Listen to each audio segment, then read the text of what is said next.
Namaskar, Sat Sri Akal. So, if you are someone who even follows the startup ecosystem even a little, you must know that in the year of 2021, India added 42 startups achieved the prominent status of becoming a unicorn. Now, for those of you who don't know what a unicorn is basically a startup which has a valuation of equal to $1 billion or more than $1 billion. Now, why are they called a unicorn? So, the reason behind that is unicorns are mythical creatures that are found, that are heard of in fairy tales. But even in these fairy tales, they are found very rarely. So, the companies that have more than 1 billion valuation, these are very rare companies that are, creating value out there for customers or maybe through amassing a lot of funds from VCs. इस video का तात्पर्य ये है कि जो है ना हम जानना चाहेंगे कि ऐसा क्यों हुआ कि 2021 में highest number of unicorn startups बने और we'll try to figure out the history behind it. If you have learned anything, if you are someone who actually watches the market regularly, startups like Zomato, RateGain, Policy Bazaar were those that had achieved a status of becoming a unicorn, and they IPO'd in the year of 2021.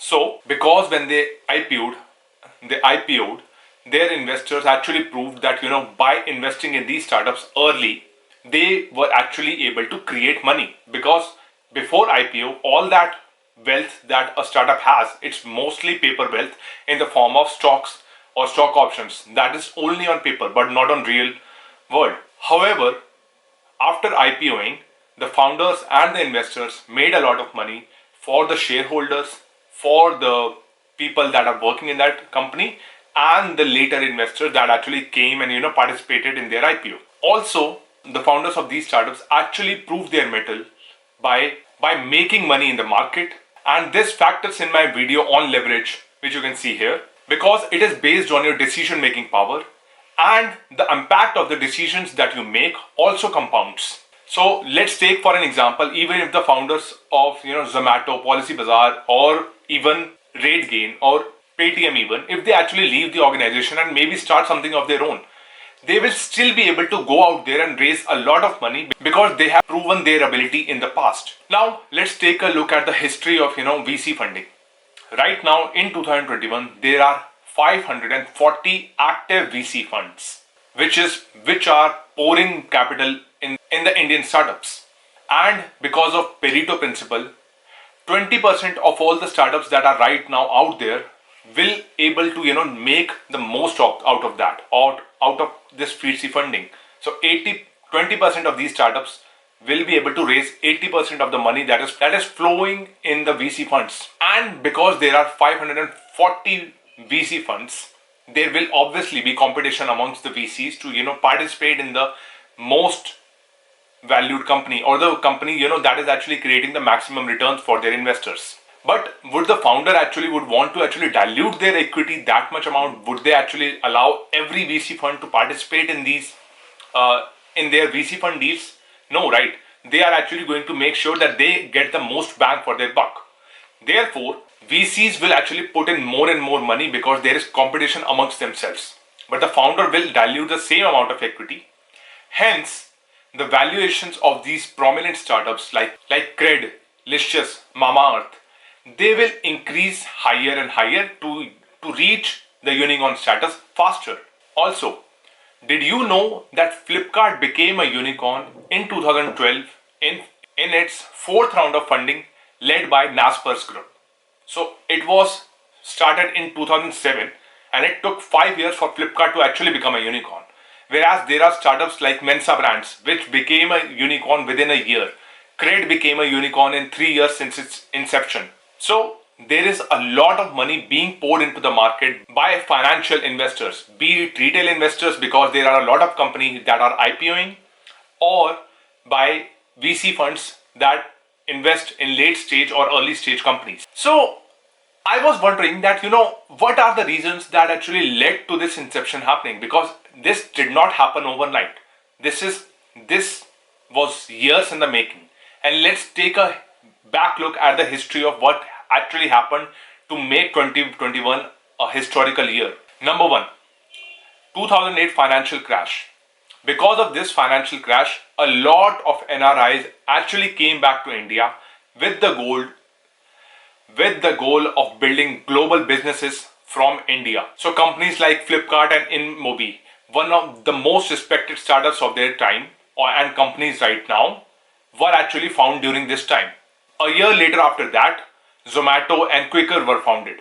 So 2008 to 2012 was the year of e-commerce, with companies like Flipkart, Zivame, Lenskart, FirstCry coming in and taking massive traction. Number two, 2016, when the Jio launch happened. So a lot of credit needs to be given to even Mukesh Ambani in this case. Because of him, so many consumer tech startups have actually come into place, because virtually the cost of 4G high bandwidth broadband internet was brought down massively, because essentially high speed 4G internet was basically free. Number 3, in 2018, UPI Unified Payments Interface was launched by NPCI, National Payments Corporation of India, and it changed the fintech landscape in India. PhonePe, Paytm, Google Pay became an ecosystem where transactions were completed in a matter of seconds. These three events, 2008, 2016 and 2018, cumulatively led to the boom of 2021 unicorn inception. And without them, we would still be behind in digital adoption and India's tech growth. Now, what has happened since 2021? India has emerged to become the third largest startup ecosystem, just behind China and United States. Because of this, even the pandemic accelerated the digital adoption in India, because work from home became a norm and a plethora of new processes and workflows were put in place that allowed businesses to survive in a pandemic-ridden economy. Besides e-commerce, there are several other industries that actually led to this contribution of unicorn boom. Industries such as fintech, e-commerce groceries, software as a service, SaaS companies, and digital marketplaces contributed the most to unicorn boom. Now, would you like to know who are the top investors who actually gained the massive growth from these startups that became a unicorn? Number one was Sequoia. Obviously, it is one of the largest VCs in India and is pouring a lot of money in the growth of software as a service companies. Number 2 was Tiger Global Management. Number 3, Axel, and then number 4 was SoftBank, which might actually become a much larger after its company's IPO. Companies like Oyo. And would you like to know what was the typical deal sizes of all these companies that raised so much amount of money? A typical deal size was that of $100 million. And some deal sizes went as high as $500 million. There were 4 deals specifically that raised $500 million in their VC funding. Now, would you like to know what was the amount of money that was raised by all these 42 unicorns? Cumulatively, $24.1 billion. Yeah, $24.1 billion was raised in 2021, which is 3 times the amount of money that was raised in the year 2020 previously. So in 2020, only $8 billion was the amount that was raised in India, and we actually grew that 3 times, which is a massive growth. And the total valuation, and in all the investments that actually happened, US was the leading source behind all the foreign direct investments that invested in Indian startups.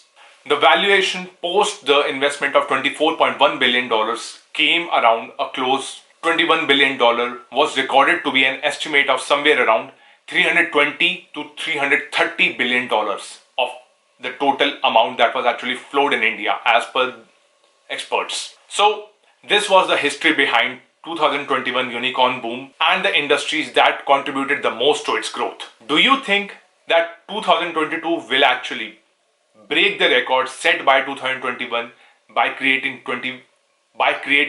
42 unicorn startups? Let me know down in the comments. And as per Devjani Ghosh, who is the president of NASSCOM, he said this: India's startup ecosystem looks even brighter going into 2022, and we may see as high as 100 unicorns in the coming year. So that was the video. आप लोगों को अच्छी लगी? I know it was mostly in English because there were a lot of technical terms that I felt I would have to explain. So that's why I thought that I will make this video completely in English. If you found this interesting, if you like this type of content going forward, do let me know down in the comments below. If you like this video, so please make sure to hit the like button. I will see you for the next time. Bye bye.